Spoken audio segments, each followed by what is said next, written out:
ఓం శాంతి. ఈరోజు మురళి డేట్ 24/8/2024. బాబా చెప్తున్నారు, మధురమైన పిల్లల్లారా, తండ్రి మీకు సంగం యుగంలో ఏ స్మృతులనైతే కలిగించారో వాటిని స్మరణ చేస్తే సదా హర్షితంగా ఉంటారు. ప్రశ్న: సదా తేలికగా ఉండేందుకు యుక్తి ఏమిటి? ఏ సాధనను ధారణ చేయటం ద్వారా సంతోషంగా ఉండగలరు? జవాబు: సదా తేలికగా ఉండేందుకు ఈ జన్మలో ఏ పాపాలు చేశారో వాటినన్నిటినీ అవినాశి సర్జన్ ముందు ఉంచండి. జన్మ జన్మాంతరాల పాపాలు ఏవైతే తలపై ఉన్నాయో వాటి కొరకు స్మృతి యాత్రలో ఉండండి. స్మృతి ద్వారానే పాపాలు సమాప్తమవుతాయి. తర్వాత సంతోషం ఉంటుంది. తండ్రి స్మృతి ద్వారా ఆత్మ సతోప్రధానంగా అయిపోతుంది. ఓం శాంతి. మధురాతి మధురమైన ఆత్మీక పిల్లలకు ఆత్మీక తండ్రి అర్థం చేయిస్తున్నారు. మేము ఆది సనాతన దేవీ దేవతా ధర్మానికి చెందినవారం. మేము రాజ్యం చేసేవారం. మేము తప్పకుండా విశ్వాధిపతులుగా ఉండేవారం. ఆ సమయంలో ఇతర ఏ ధర్మము లేదని మీకు స్మృతి కలిగింది. మనమే సత్యుగం నుండి జన్మలు తీసుకుంటూ 84 జన్మల చక్రాన్ని పూర్తి చేశాం. మొత్తం వృక్షమంతా స్మృతిలోకి వచ్చేసింది. మనం దేవతలుగా ఉండేవారం.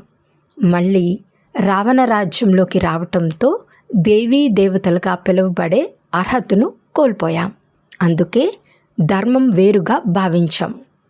మరే ధర్మం ఇలా మారదు. ఉదాహరణకి యేసుక్రీస్తు స్థాపించిన క్రైస్తవ ధర్మం, బుద్ధుని బౌద్ధ ధర్మం అవే కొనసాగుతున్నాయి. అందరి బుద్ధిలో బుద్ధుడు ఫలానా సమయంలో ధర్మస్థాపన చేశాడని ఉంటుంది. హిందువులకు తమ హిందూ ధర్మం ఎప్పటి నుండి ప్రారంభమైందో, దానిని ఎవరు స్థాపన చేశారో తమ ధర్మం గురించే తెలియదు. లక్షల సంవత్సరాలని అనేస్తారు. పిల్లలైన మీకు మొత్తం సృష్టి చక్ర జ్ఞానం అంతా ఉంది. దీనిని జ్ఞాన విజ్ఞానము అని అంటారు. వారు విజ్ఞాన భవనము అనే పేరును భలే పెట్టారు. కానీ తండ్రి దాని అర్థంను జ్ఞానయోగము, రచయిత రచనల ఆది మధ్యాంతముల జ్ఞానంను వివరిస్తున్నారు. ఇంతకు ముందు మాకు కూడా తెలియదు. మేము నాస్తికులుగా ఉండేవారమని ఇప్పుడు మీరు అర్థం చేసుకున్నారు. సత్యుగంలో అయితే ఈ జ్ఞానం ఉండదు. ఇప్పుడు మిమ్మల్ని టీచర్ చదివిస్తున్నారు. చదువుకున్న తర్వాత మీకు రాజ్య భాగ్యం లభిస్తుంది. ఎందుకంటే మీరు ఉండేందుకు కొత్త సృష్టి కావాలి. ఈ పాత సృష్టిలో అయితే పవిత్ర దేవీ దేవతలు కాలు మోపజాలరు. తండ్రి వచ్చి మీకోసం పాత ప్రపంచాన్ని వినాశనం చేసి కొత్త ప్రపంచాన్ని స్థాపన చేస్తారు. మన కొరకు వినాశనం తప్పకుండా జరగాలి. కల్పాంతరాలు మనం ఈ పాత్రను అభినయిస్తాం. ఇంతకుముందు ఎప్పుడైనా కలుసుకున్నారా అని బాబా అడుగుతారు.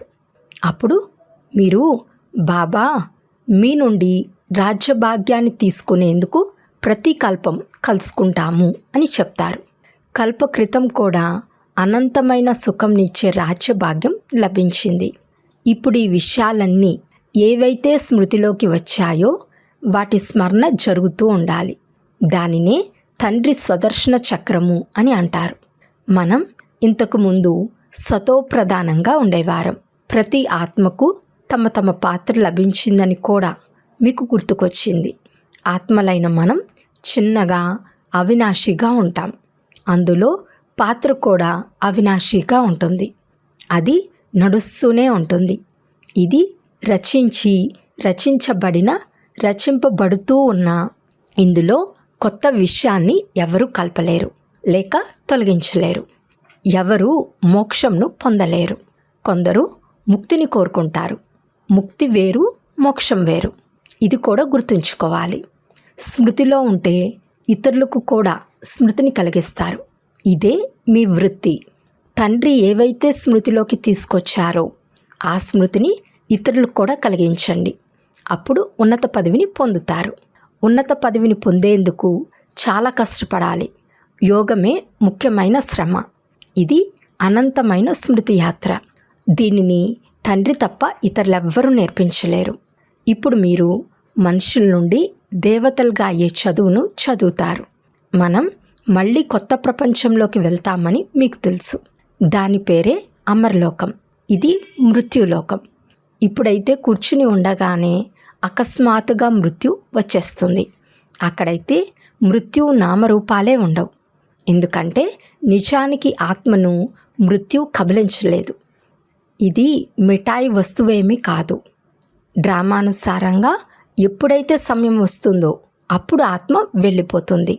ఏ సమయంలో ఎవరు వెళ్ళవలసి ఉంటుందో వారు వెళ్ళిపోతారు. మృత్యు ఏమీ పట్టుకోదు. ఆత్మ ఒక శరీరాన్ని వదిలి మరొక శరీరాన్ని తీసుకుంటుంది. అంతేకాని అక్కడ మృత్యు అనేది లేదు. ఇవన్నీ వ్యర్థమైన విషయాలు. వీటిని కూర్చుని కథలుగా తయారు చేశారు.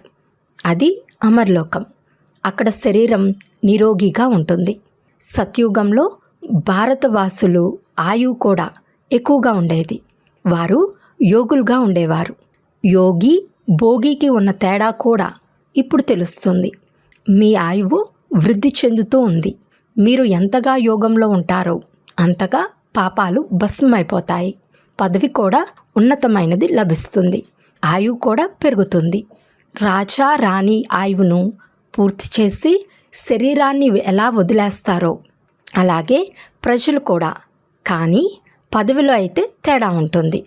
స్వదర్శన చక్రధారి పిల్లలు, ఈ అలంకారాలు మీవేనని ఇప్పుడు తండ్రి చెప్తున్నారు. గృహస్థ వ్యవహారంలో ఉంటూ మీరు కమల పుష్ప సమానంగా ఉంటారు. మీరు తప్ప మరెవ్వరూ అలా ఉండలేరు. ఈ జన్మలో మనం ఎన్ని పాపాలు చేశామో అది కూడా స్మృతిలోకి వచ్చింది. కావున అవన్నీ అవినాశి సర్జన్ ముందు ఉంచినట్లయితే మీరు తేలికైపోతారని బాబా అంటున్నారు. పోతే జన్మ జన్మాంతరాల పాపం ఏదైతే తలపై ఉందో అందుకొరకు యోగంలో ఉండాలి. యోగం ద్వారానే పాపాలు అంతమవుతాయి. సంతోషం కూడా ఉంటుంది. తండ్రి స్మృతి ద్వారా సతోప్రధానంగా అవుతారు. స్మృతి ద్వారా ఈ విధంగా అవుతామని తెలిస్తే ఎవరూ స్మృతి చేయరు. కానీ ఇది యుద్ధ మైదానం. ఇంత ఉన్నత పదవిని పొందేందుకు కష్టపడవలసి ఉంటుంది. అనంతమైన తండ్రి ద్వారా మనం ఉన్నతమైన వారసత్వాన్ని తీసుకుంటామని కూడా పిల్లలకు స్మృతిలోకి వచ్చింది. కల్పకల్పం తీసుకుంటాం. మీ వద్దకు చాలామంది వచ్చి మన్మనా భవ మహామంత్రాన్ని తీసుకుంటారు. మన్మనా భవకు అర్థం స్వయాన్ని ఆత్మగా భావించి తండ్రిని స్మృతి చేయండి. ఇది మహాన్ ఆత్మలుగా అయ్యేందుకు మహామంత్రం. వారు మహాత్ములేమీ కారు. వాస్తవానికి శ్రీకృష్ణుని మహాత్మా అని అంటారు. ఎందుకంటే అతడు పవిత్రుడు. దేవతలు సదా పవిత్రంగా ఉంటారు. దేవతలది ప్రవృత్తి మార్గం, సన్యాసులది నివృత్తి మార్గం. స్త్రీలైతే అలా మోసపోరు. ఇదంతా ఇప్పుడు కలియుగంలోనే చెడిపోయింది. స్త్రీలను కూడా సన్యాసులుగా చేసి తీసుకెళ్తారు. అయినా వారి పవిత్రత పైన భారతదేశం నిలిచి ఉంది. పాత ఇంటికి సున్నం మొదలైనవి వేస్తే అది కొత్తగా ఎలా అయిపోతుందో అలా సన్యాసులు కూడా కొంత రక్షిస్తారు. కానీ ఆ ధర్మమే వేరు. పవిత్రంగా ఉంటారని తండ్రి చెప్తున్నారు.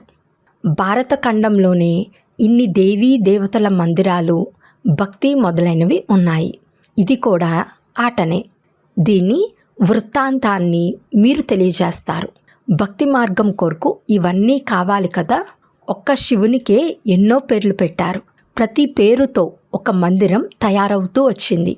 అనేక మందిరాలున్నాయి. ఎంతో ఖర్చు అవుతుంది. అయినా అల్పకాల సుఖం లభిస్తుంది. అంతే. ఎంతో ధనం వెచ్చిస్తారు. విగ్రహాలు విరిగిపోతాయి. అక్కడైతే మందిరాలు మొదలైన వాటి అవసరమే లేదు. అర్ధకల్పం భక్తి నడుస్తుందని, మళ్ళీ అర్ధకల్పం భక్తి అను పేరే ఉండదని కూడా ఇప్పుడు మీకు స్మృతిలోకి వచ్చింది. ఈ వెరైటీ వృక్షం యొక్క స్మృతిని తండ్రి ఎంతగానో కలిగిస్తూ ఉంటారు. కేవలం కలియుగం ఆయు 40,000 సంవత్సరాలు ఉంటే మరి క్రైస్తవులు మొదలైన వారి ఆయువు కూడా ఎంతగానో పెరిగిపోవాలి. క్రైస్తవ ధర్మానికి ఇంతే పరిమితం ఉందని తండ్రి అర్థం చేయిస్తారు. యేసుక్రీస్తు వచ్చి ఇంత సమయం అయ్యింది, ఫలానా వారు వచ్చి ధర్మస్థాపన చేసి ఇంత సమయం అయిందని తెలుసు, కానీ మళ్ళీ ఎప్పుడు వెళ్తారో తెలియదు. కల్పం ఆయువు కూడా ఎంతో పెద్దదిగా చేసేశారు. ఇక్కడైతే వినాశనానికి ఏర్పాట్లు జరుగుతున్నాయని ఇప్పుడు మీకు తెలుసు. వారిది సైన్స్, మీది సైలెన్స్. మీరు ఎంత సైలెన్స్లోకి వెళ్తారో అంత వినాశనం కొరకు మంచి మంచి వస్తువులను తయారు చేస్తూ ఉంటారు. రోజు రోజుకు సూక్ష్మమైన వస్తువులను తయారు చేస్తూ ఉంటారు. బాబా మన కొరకు కొత్త ప్రపంచాన్ని తయారు చేసేందుకు వచ్చారని మీకు లోపల చాలా సంతోషం కలుగుతుంది. కావున మనం ఇప్పుడు పాత ప్రపంచంలో ఉండం. అద్భుతమంతా బాబా గారిదే. బాబా మీరు స్వర్గస్థాపన చేసే అద్భుతం చేస్తారు. ఇప్పుడు మీకు అంతా స్మృతిలోకి వచ్చేసింది. వారికైతే రచయిత రచనల ఆది మధ్యాంతాలను గురించి తెలియనే తెలియదు. మీకు తెలుసు మీరు ఎంతో ప్రకాశంలో ఉన్నారు, మనుషులైతే ఘోర అంధకారంలో ఉన్నారు. తేడా ఉంది కదా. సద్గురు జ్ఞాన అంజనాన్ని ఇచ్చారు. అజ్ఞాన అంధకారం వినాశనమైపోయింది. భక్తిలోని వారికి జ్ఞానం గురించి తెలియదు. ఇప్పుడు మీరు భక్తిని తెలుసుకున్నారు, జ్ఞానాన్ని కూడా తెలుసుకున్నారు. భక్తి ఎప్పుడు ప్రారంభమవుతుందో, మళ్ళీ ఎప్పుడు పూర్తవుతుందో అంతా స్మృతిలోకి వచ్చింది. తండ్రి ఎప్పుడు జ్ఞానంనిస్తారో, ఎప్పుడు పూర్తవుతుందో అంతా గుర్తుంది. నెంబర్ వారుగా అయితే ఉన్నారు. కొందరికి ఎక్కువ స్మృతి ఉంది, కొందరికి తక్కువగా ఉంది. ఎవరికైతే ఎక్కువ స్మృతి ఉంటుందో వారు ఉన్నత పదవిని పొందుతారు. స్మృతిలో ఉంటేనే ఇతరులకు కూడా అర్థం చేయిస్తారు. ఇది అద్భుతమైన స్మృతి కదా. ఇంతకుముందు మీ బుద్ధిలో ఏముండేది? భక్తి, జప తపాదులు, తీర్థయాత్రలు చేయటం, తల వంచి నమస్కరించటం మొదలైన వాటిలో మీ నుదురంతా అరిగిపోయింది. భక్తిలో చేసే స్మృతికి జ్ఞానానికి చాలా తేడా ఉంది. ఇప్పుడు మీకు భక్తి గురించి తెలుసు, ఎందుకంటే మొదటి నుండి భక్తి చేశారు. మనం మొట్టమొదట శివుని భక్తి చేశామని, ఆ తర్వాత దేవతల భక్తి చేశామని మీకు తెలుసు. ఇతరులెవ్వరికీ ఈ స్మృతి లేదు.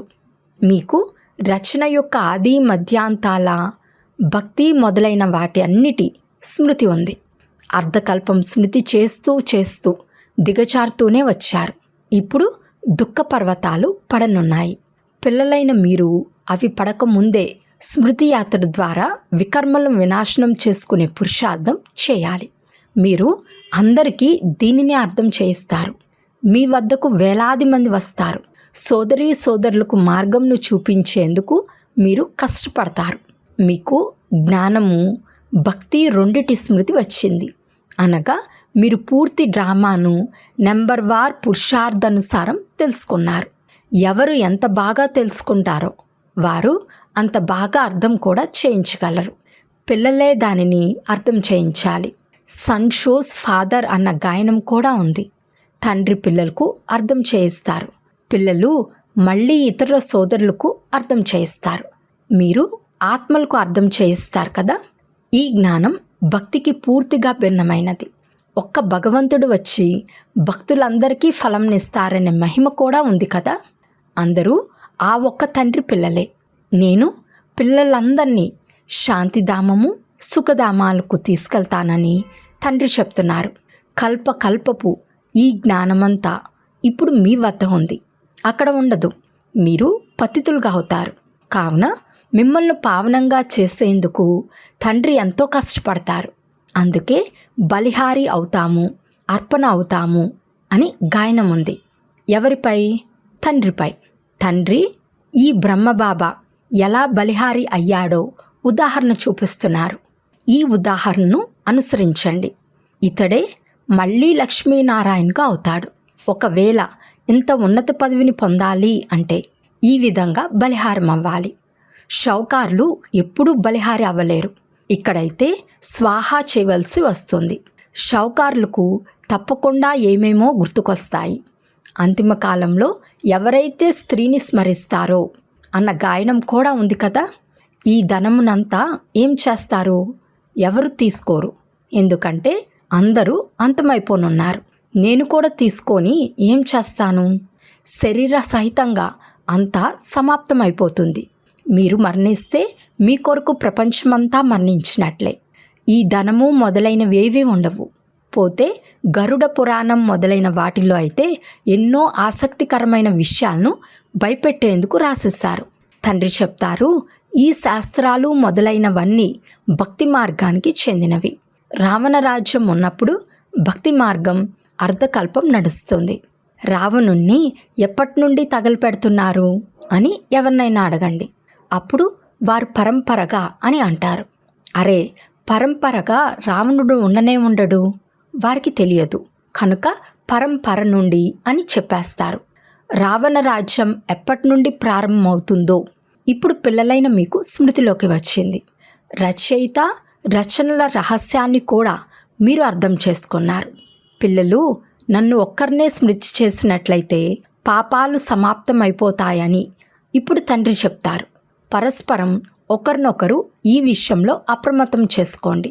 తిరిగేందుకు వెళ్ళినప్పుడు కూడా పరస్పరం ఇవే విషయాలు మాట్లాడుకోండి.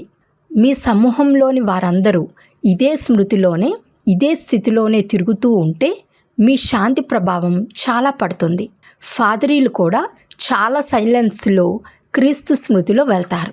వారు ఎవరి వైపు చూడను కూడా చూడరు. ఇక్కడైతే మీరు ఎంతగానో స్మృతిలో ఉండవచ్చు. ఇక్కడ మీకు ఏ చిక్కు సమస్యలు వ్యాపారాలు లేవు. చాలా మంచి వాయుమండలం ఉంది. బయటైతే చాలా చీచీ వాయుమండలం ఉంటుంది. అందుకే సన్యాసులు ఆశ్రమాలు కూడా ఎంతో దూరంగా ఉంటాయి. మీది అనంతమైన సన్యాసం. ఇప్పుడిక ఈ పురాతన ప్రపంచం పోతుంది. ఇప్పుడిది శ్మశాన వాటిక. మళ్ళీ ఇదే ఫరిస్తాన్గా అంటే స్వర్గంగా ఉన్నది. అక్కడ వజ్ర వైడూర్యాలు మహల్లు తయారవుతాయి. ఈ లక్ష్మీనారాయణలు ఫరిస్తాన్కు అధిపతులుగా ఉండేవారు కదా, ఇప్పుడు లేరు. నేను కల్పకల్పం సంగం యుగంలోనే వస్తానని బాబా అంటారు. ఈ చక్రం అంతా పునరావృతం అవుతూనే ఉంటుంది. ఎప్పుడైతే తండ్రి స్మృతిని పించారో అప్పుడు మీకు పూర్తిగా గుర్తుకు వచ్చింది. ఇంతకు ముందు బుద్ధిలో ఏమీ లేదు. ఈ స్మృతి నశాలో ఎప్పుడైతే ఉంటారో అప్పుడు ఇతరులకు కూడా అంతే సంతోషంతో అర్థం చేయిస్తారు. స్మృతిలో ఉంటూ మీరు ఇల్లు వాకిల్ను సంభాళించాలి. అచ్చా, మధురాతి మధురమైన అపురూపమైన పిల్లలకు మాతాపిత బాప్దాదాల ప్రియ స్మృతులు మరియు గుడ్ మార్నింగ్. ఆత్మీక పిల్లలకు ఆత్మీక తండ్రి నమస్తే. ఆత్మీక తండ్రికి ఆత్మీక పిల్లల యొక్క ప్రియ స్మృతులు మరియు నమస్తే నమస్తే నమస్తే. ధారణ కొరకు ముఖ్య సారం. ఫస్ట్ పాయింట్, డ్రామా ఆది మధ్యాంతాలను బాగా అర్థం చేసుకొని స్మృతిలో ఉండి ఇతరులకు కూడా స్మృతిని కలిగించాలి. జ్ఞాన అంజనాన్ని ఇచ్చి జ్ఞాన అంధకారం దూరం చేయాలి. సెకండ్ పాయింట్, బ్రహ్మబాబా సమానంగా బలిహారి అవ్వటంలో బ్రహ్మబాబాను పూర్తిగా అనుసరించాలి. శారీర సహితంగా అన్నీ అంతిమమునున్నాయి కావున అంతకు ముందే జీవిస్తూనే మరణించాలి. తద్వారా అంతిమ సమయంలో ఏమీ గుర్తుకు రాకూడదు.